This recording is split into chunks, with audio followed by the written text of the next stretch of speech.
안녕하세요. 소박한 대강부 인사드립니다.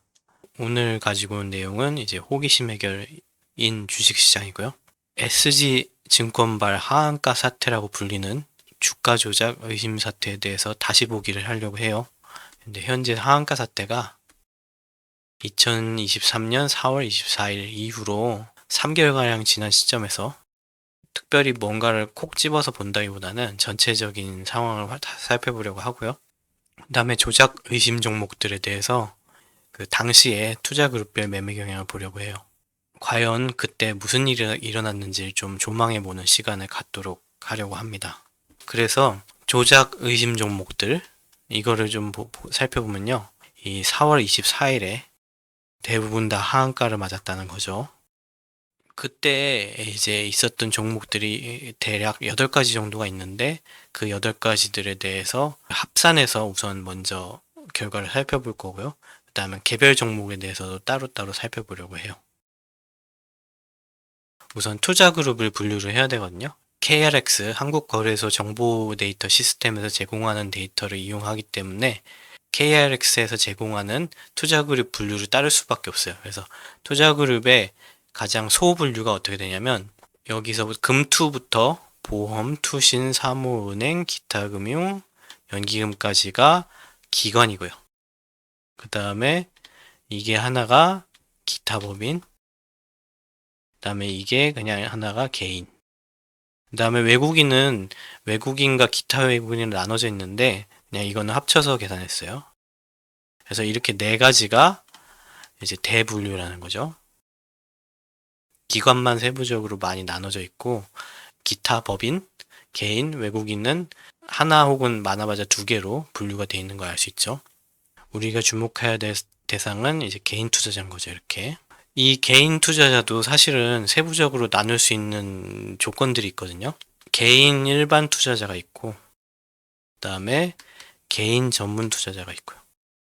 일반 투자자는 우리가 생각하는 그냥 일반적인 투자자가 맞고요. 그 다음에 전문 투자자가 뭐냐면 금융 투자 상품의 거래 경험이 있고, 그 다음에 이제 위험을 감수할 수 있는 능력이 있는 투자자, 이게 뭐 예를 들어서 자산이 어느 정도 이상이 된다든가, 혹은 특정 업종에 종사를 해서 어떻게 관리를 해야 되는지 안다든가, 뭐 이런 조건들이 있는데, 이 조건들을 만족할 때 이제 전문 투자자로 승인을 받을 수 있다, 개인도. 이제 전문 투자자의 직접 거래는 이제 개인 거래로 이제 집계가 됐고요. 전문 투자자의 이제 차익 거래, CFD 거래는 외국인 거래로 집계가 됐는데, SG 증권발 하한가 사태 이후로 금융당국에서 이제 CFD 거래도 개인 거래로 집계할 예정이라고 하는데, 이게 실제 지금 시행 중인지는 잘 모르겠어요. 그렇다고 하고요. 언론 보도에 따르면 전문 투자자가 이제 주가 조작 의혹의 중심에 있기 때문에, 그렇기 때문에 이제 개인과 외국인을 매매 경향을 주목해서 볼 필요가 있다. 뭐 이 얘기 하는 거고요. 그 다음에 개인의 매매 특성이 좀 복잡하다는 걸 다시 한번 얘기 드리고 싶어요. 그러니까 개인 내에서도 우리가 생각하는 그 개미들, 소액 개미들 같은 경우에는 상승장을 올라타서 막 매수를 하는 경향이 있다고 보여지고요. 뭔가 조직적으로 움직이는 그룹, 개인 투자자라고 불리는 일부 소그룹들은 상승장이 확실히 유지된다는 가정하에서 상승장 내에서도 꾸준히 매도하는 경향을 보이는 것을 볼 수가 있거든요. 개인 투자라고 하나로 묶였다고 해서 그게 꼭 하나의 성격만 같지는 않는다는 것을 먼저 염두에 두시길 바라고요. 그래서 이제 투자 주체별, 투자 그룹별 매매 그래프 얘기 드리려고 하는데요. 아까 보여드렸던 투신부터 시작해서 뭐 개인, 기타 법인, 그 다음에 외국인 뭐 이렇게까지 투자 주체별 매매 그래프라는 걸 그리려고 하고요. 실제로 이제 그 KRX에서 제공하는 데이터는 개인의 변동자산 잔고가 얼마다, 혹은 뭐 개인의 주식 보유량이 얼마다, 뭐 예수금이 얼마다, 뭐 이런 거를 절대량을 보여주는 게 아니고, 그다음에 변동량만을 제공하거든요. 일간 변동량 같은 것만을. 그래서 기간을 정해놓고 상대적인 비교만 할 수가 있어요. 이제 항상 우리가 이 자산의 변동을 생각할 때 누적 기준점이라는 거 설정해야 되고요. 누적 기준점은 고정자산이 0이고 변동자산이 0인 시점을 얘기하는 거예요. 그 시점으로부터 그 시간이 지났을 때 이제 자산의 변화량이 나오겠죠. 내가 얼마나 고정자산을 줄였고 그 반대로 변동자산이 늘었는지 자산의 변화를 계산할 수 있어요. 실제로 제공되는 데이터는 거래대금과 거래량이 있고요. 그래서 거래대금을 누적하면 예수금, 그러니까 고정자산을 계산할 수 있고요. 그 다음에 거래량을 누적하면 이제 내가 얼마나 주식 수를 가지고 있는지 주식 잔고가 나오거든요. 그럼 잔고에다가 가격을 곱하면 내가 가지고 있는 변동자산의 규모가 나오겠죠. 매매 그래프가 결론적으로 하는 일은 투자 주체별 고정자산, 변동자산, 고정 변동자산 합계를 그래프에 표현하는 거예요.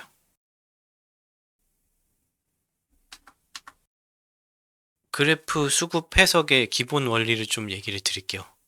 고정자산이 증가했다 라는 얘기는 주식을 매도했다는 얘기예요. 주식을 팔았기 때문에 현금이 늘었고 그렇기 때문에 고정자산의 증가는 주식을 매도했다는 뜻이죠. 그럼 거꾸로 이제 고정자산의 감소는 주식을 매수했다는 뜻이죠. 왜냐하면 내 돈이 현금이 줄어들었고 그 돈으로 주식을 샀다 이렇게 생각하실 수 있는 거죠. 근데 이제 변동자산은 조금 생각해 볼 게 한 가지 더 있어요. 변동자산의 증가는 주식을 매수하는 경우예요. 그 다음에 한 가지 더 있는 게 주식을 매수하지 않아도 주식 수를 유지를 했더라도 주가가 상승하면 변동자산이 늘어나요. 변동자산이 감소하는 경우도 마찬가지인 게 매도하면은 내가 이제 주식 잔고가 줄어들잖아요. 그거와 별도로 내가 매도를 하지 않더라도 주가가 하락하면 이제 변동자산이 감소하게 되겠죠. 가장 쉽게 보는 방법은 고정자산을 기준으로 매수했는지 매도했는지를 생각하면 돼요. 밑에 이제 조작 의심 종목들로부터 나타난 전형적인 패턴을 이제 그래프로 그려놓은 거거든요.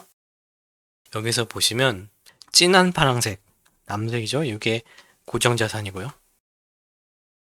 그 다음에 이제 연한 파란색, 이게 변동자산이에요. 그리고 이 예시는 매수형 패턴 예시거든요. 그러니까 매 기간마다 계속 하나씩 사는 거예요. 주식을 샀다고 가정하고 예시를 만든 거고요. 그러면 살 때마다 내가 현금을 사용해서 주식 수를 늘리니까 이제 고정자산은 줄어들고 변동자산은 늘어나겠죠. 근데 이게 상승장에 계속 매수한다는 예시니까, 그러니까 상승장이라는 게 이제 뭐 예를 들면 가격이 계속 이렇게 오른다는 거거든요. 110, 뭐 120. 그래서 여기 210. 주식을 계속 매수하는 경우로 예시로 든 거니까. 그러니까 이제 변동자산의 상승폭이 더 큰 거죠. 왜냐하면 주식 수에다가 주가가 반영된 형태로 변동자산이 움직이기 때문에. 그렇기 때문에 총합을 하면 여기 가운데 있는 파란색 합계를 하면 상승장이 지속되는 순간에는 계속해서 이제 합계가 늘어나죠. 근데 어느 순간 하루에 주식이 100으로 뚝 떨어졌어요. 변동자산의 규모가 급격히 하락하면서 합계가 마이너스로 떨어지는 걸 볼 수 있죠. 그 다음에 이제 반대로 이제 매도 패턴을 보면 원래 이제 고정자산과 변동자산이 0이었죠. 일정 기간마다 주기적으로 계속 판 거예요. 팔면 변동자산이 줄어들겠죠. 그리고 이제 고정자산은 이게 현금이 됐으니까 고정자산이 늘겠죠.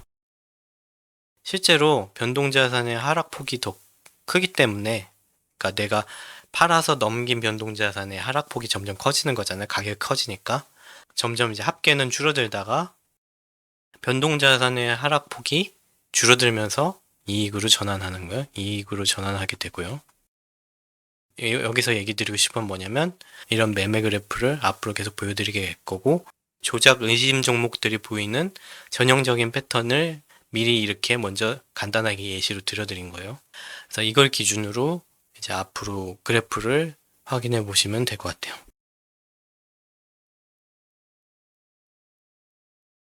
그리고 이제 직접 이 그래프를 써보고 싶은 분들, 확인해 보고 싶은 분들을 위해서 부연 설명을 좀 해드리자면 이제 아까 보였다시피 양봉, 음봉을 우선 가격을 표시하고요. 여기 이거죠. 요거 파란색, 빨강색, 파란색, 빨강색 하다가 마지막에 파란색 쭉 떨어지죠. 요거 양봉, 음봉을 이제 표시하고 그 다음에 이제 수급 주체별 색깔 버튼이 있어요. 이게 뭐냐면 여기 이거거든요. 요거 이게 버튼이에요. 버튼.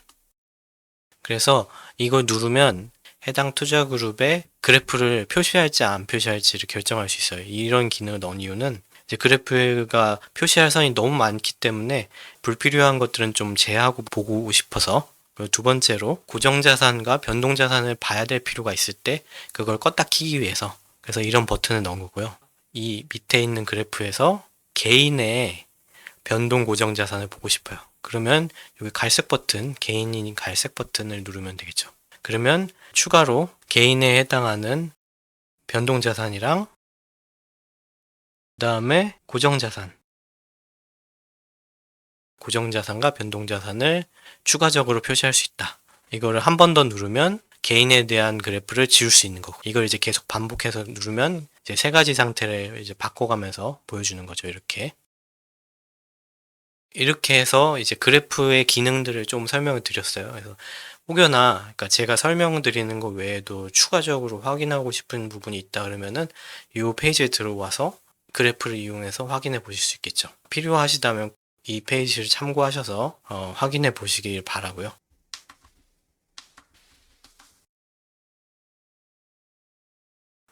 두 가지식으로 먼저 조작 의심 종목들의 모든 합계를 내서 이제 투자 그룹별로 결과를 보려고 해요. 지금 보여드리는 첫 번째 그래프가 그 합계에 대한 그래프고요. 합계 그래프를 해석을 해보면 개인이랑 기타 법인이 합계를 봤을 때 결과적으로 이득을 봤죠. 요게 개인, 요게 분홍색이 기타 법인.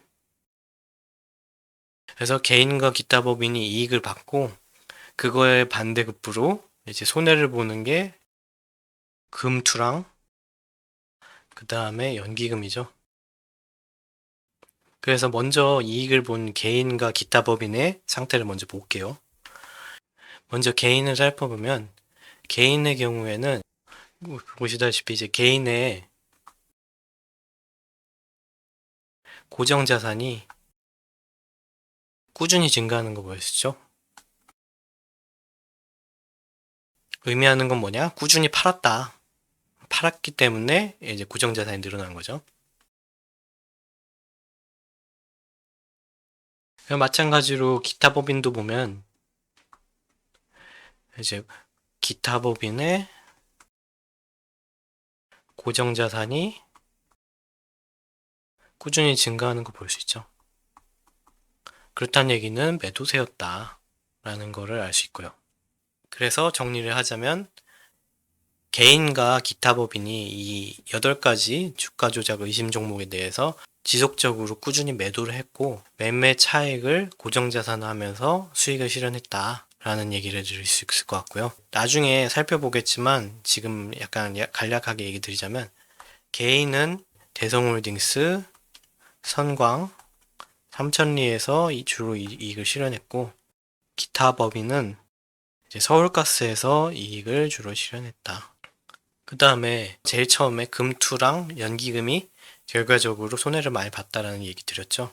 그래서 이 이유를 거꾸로 이제 반대로 생각하면 이제 금투랑 연기금은 꾸준히 매수를 했고 주식 가격 하락으로 변동자산 손실이 있었다. 이렇게 생각할 수 있는 거죠. 앞으로 살펴보겠지만 금투는 여기저기 대부분의 종목에 관여를 했고요. 그런 생각이 들더라고요. 그래프를 보면. 내가 상승장에 대해서 매매를 통해서 이익을 실현할 수 있다는 자신감이 막 드러난다고 할까나? 뭐 그런 생각이 들더라고요. 이건 그냥 개인적인 얘기고요. 연기금은 몇몇 종목, 한 3가지 종목에 들어가서 손실을 봤어요. 근데 연기금의 특징은 뭐냐면 정말 마지막에 고점 시기에 들어와서 그때 매수를 해요. 좀 아이러니한 게 가장 안정적으로 자금 운영해야 되는 연기금이 가장 늦게 들어와서 늦게 손해를 보고 나가요. 그래서 연기금은 제대로 운영하고 있는 게 맞을까? 이런 생각이 들더라고요. 물론 이 조작 의심 종목들 말고 다른 종목들에도 당연히 많이 투자를 하기 때문에 같은 방식으로 뭔가 예를 들어서 투자를 한다고 했을 때 좋았던 결과가 더 있을 수는 있겠죠. 하지만 적어도 비슷한 유형의 종목들에 대해서는 같은 실수가 반복된다는 게 좀 문제지 않을까 이렇게 생각이 들고요. 그 다음에 이제 투신은 이제 고객의 자금을 대신 운용해주는 기관이잖아요. 그렇기 때문에 뭐 예를 들면 펀드를 운용한다거나 이런 경우가 많아서 이전부터 계속 자금을 많이 들여왔다가 혹은 많이 매수해놨다가 매도해놨다가 그랬다가 뭐 예를 들어서 떨어지면 이전 가격으로 떨어지면 그때나 지금이나 크게 영향받지 않겠죠. 그렇기 때문에 투신은 전반적으로 크게 이득을 보거나 크게 손해를 보는 경우가 없어요. 그래서 그 점을 한번 생각해 볼 필요는 있다. 그래서 종합하면 개인과 기타 법인은 충분히 이익을 받고 금투와 연기금은 열심히 상승장에 사서 손해를 받고 그 다음에 투시는 그냥 원래 자리로 돌아왔다. 뭐 이런 식으로 이제 설명할 수 있을 것 같아요.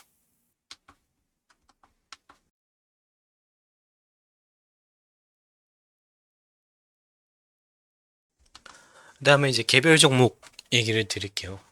미리 제가 영향력 있는 투자 그룹들을 미리 버튼을 찍어 놨거든요. 이걸 살펴보면 이제 대성홀딩스 2020년부터 계속 올랐죠. 여기서 이제 이익을 보는 결과적으로 투자 주체는 이제 개인이었어요. 근데 개인이 어떻게 이익을 봤냐면 초반에만 좀 어떤 이유로 매수를 했고 거의 대부분의 기간을 매도하면서 보냈어요. 이게 그러니까 지속적으로 그냥 매도한 거죠. 매도에 매도.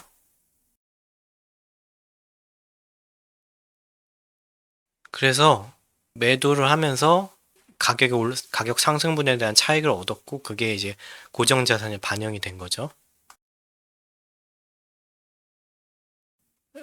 현재 시점에 이르러서는 거의 800억 가까이 되는 순이익을 봤죠. 게다가 조금 특이할 만한 상황은 이제 마지막 하한가 시점에 이제 가격이 많이 떨어지고 난 다음에 또 매수세가 엄청 들어왔어요. 그래서 여기 보시면 변동자산이 이렇게 떨어져 있죠.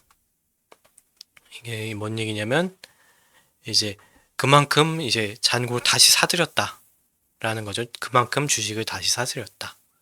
그래서 결과적으로 대성홀딩스는 뭔가 조직적인 개인들이 꾸준히 상승장을 만들고 그 안에서 매도를 하면서 수익을 내는 형태로 운영했다라는 걸 얘기를 드릴 수 있을 것 같고요. 주가 조작의 주도자라고 의심받는 사람들이 자기들도 피해를 봤다고 막 잔고를 보여주고 뭐 이랬잖아요. 근데 그게 결과적으로 남은 아주 얕은 잔고의 피해 금액에 불과한 거라고 생각이 들고요. 근데 이제 금액이 너무 적지 않냐, 800억은 너무 금액이 적지 않냐, 이렇게 생각하실 분들을 위해서 얘기 드릴 수 있는 점은 이 800억에는 이제 이 안에는 일반 투자자도 포함이 되어 있다는 거예요. 그러니까 마지막에 매수를 해서 돈을 잃은 사람들도 당연히 포함이 되어 있는 거죠. 대성홀딩스의 경우에는 거의 개인들을 위한 잔치였고, 그 다음에 개인 특히 특수그룹을 위한 잔치였고, 그 잔치에 돈을 댄 사람들은 보라색인 연기금, 회색인 외국인, 그 다음에 분홍색인 기타 법인이 이제 그 자금이 된 거죠. 쉽게 말해서. 여기 이렇게 세 개. 근데 이제 바로 옆에 있는 선광도 대성홀딩스랑 비슷한 상태고요. 그래서 지속적으로 개인은 매도를 했고, 개인이 이제 매도를 하는 거를 열심히 투신이랑 그 다음에 외국인이 받아줬네요. 그래서 개인 전체가 400억 정도 이익을 보는 형태로 현재 상황이 이루어지고 있는 거죠. 그렇게 해서 이제 대성이랑 선광은 비슷한 형태로 개인이 지속적인 매도로 이익을 봤다. 이렇게 결론 지을 수 있을 것 같아요.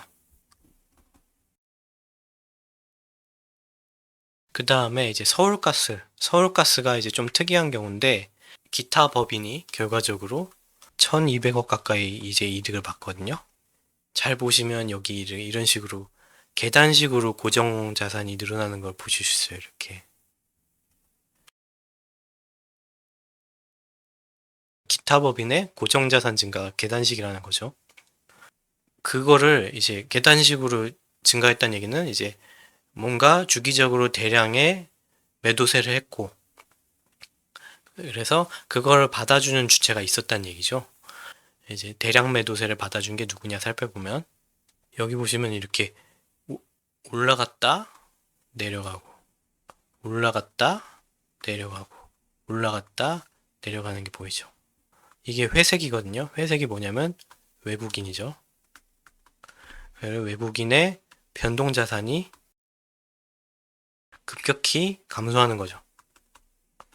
이게 감소했다는 얘기는 팔았다는 얘기죠. 팔았다가 조금씩 다시 회복했다가, 팔았다가 다시 사서 회복했다가, 이걸 반복하고 있어요. 그러니까 이 기타 법인의 매도세를 외국인이 주기적으로 받아줬다는 얘기죠. 이거 제가 보기에는 이 8가지 종목 중에서 가장 특이한 패턴이거든요. 그래서 이거는 이 실제 거래 계좌를 자세하게 들여다볼 수 있는 금융당국이 좀 확인해 볼 필요가 있지 않나, 이 얘기를 드리고 싶어요. 둘이서 거래를 했다는 거죠. 기타 법인과 외국인 간의 모종의 대규모 거래가 계속 주기적으로 일어났다는 얘기예요. 그래서 어떻게 보면 짧은 기간 동안에 한 반년 좀 넘는 기간 동안에 실제로 기타 법인이 1200억 가까이를 벌었어요. 그 다음에 이제 삼천리 보시면 이거는 이제 제가 이해하기로는 짧은 대성홀딩스, 매수 구간이랑 매도 구간이 매우 짧아요. 그러니까 앞에서 대성홀딩스 같은 경우에는 이제 매수 구간이 잠깐 있었고 그 다음에 매도 구간이 지속적으로 길었죠. 근데 지금 이걸 보시면 이제 매수 구간이 짧고 매도도 짧다. 근데 매도 구간에 폭발적으로 매도를 하죠. 여기 보시면. 그래서 이게 개인이 이 하한가 시점에 다가와서 급격하게 개인이 매도를 했고 그걸로 인해서 이제 이득을 본 경우죠. 그래서 이게 만약에 실제로 조작이 있었다면 되게 짧은 기간 동안에 조작을 해서 되게 효율적으로 이익을 낸 경우에 해당돼요. 이제 그래서 이제 이걸 받아준 건 또 누구냐? 이걸 또 누군가는 블레임을 해야죠. 하면 이걸 결국 금투가 다 받아준 거죠. 개인이 매도하는 걸.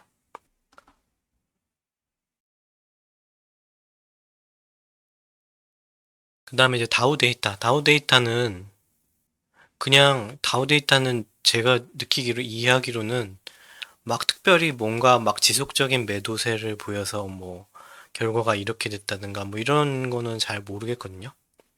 그냥 이거는 단기 급등주에 가까운, 우리가 요새 흔히 보는 단기 급등주에 가까운 형태를 보이고요. 그래서 그런지 몰라도 특별히 대부분 다 엄청나게 이익을 보거나 엄청나게 손해를 본 주체가 없어요. 한 두 가지 정도 특징점이 있다면, 하나는 이제 기타 범인이 대체로 이익을 봤는데, 기타 범인의 매매 형태는 아주 오래전에 이미 매도를 했고, 그거를 매도 잔고수를 유지해가면서 최근 들어서 가격이 정상화됐을 때 그대로 이전에 보던 수익을 봤다. 뭐 이 정도가 하나 있을 것 같고요. 두 번째로는 여기서도 금투는 손해를 마지막에 들어와서 손해를 보고 있다. 이 얘기 드리고 싶어요. 그 다음에 이제 세방은 솔직히 이거 뭐 조작이 있는지 없는지 잘 모르겠어요.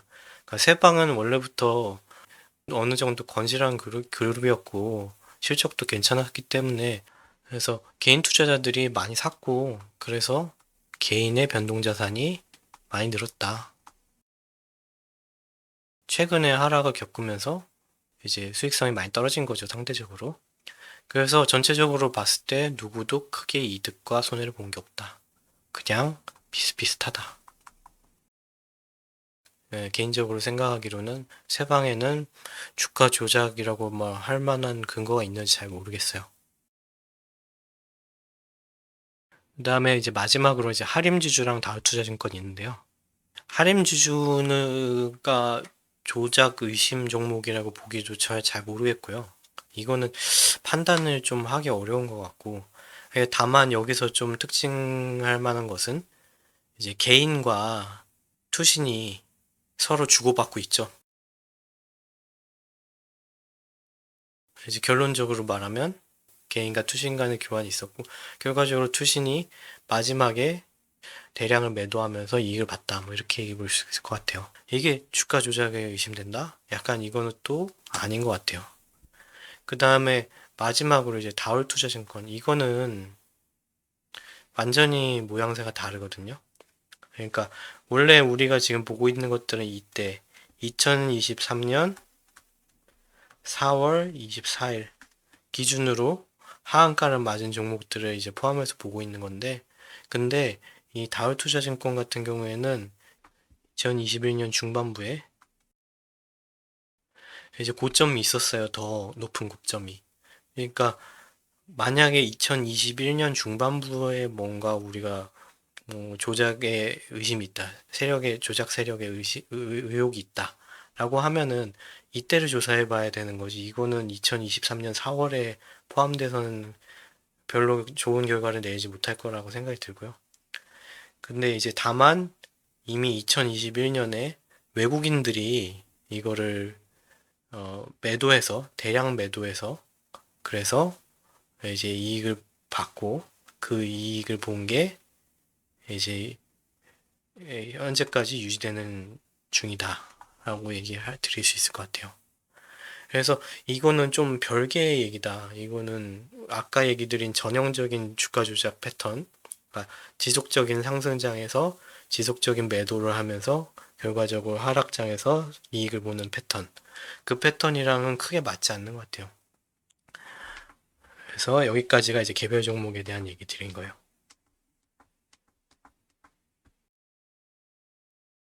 그래서 이 위에서 얘기 드린 거를 이제 글로 써서 표현해 놓은 게 이 내용이고요. 근데 이 내용은 아까 다 얘기 드린 내용이니까 특별히 이제 좀 다시 리마인드를 하고 싶은 분들은 이제 이 웹페이지에 오셔서 확인해 보시면 될 것 같고요. 그래서 이제 마지막으로 정리를 하자면 그런 거죠. 우리가 확인할 수 있었던 거는 주가를 상승하게 만들어서 그 사이에 꾸준히 매도를 했고 그 매도를 한 결과로 하락장에서 수익을 보는 전형적인 패턴이 존재를 했고요.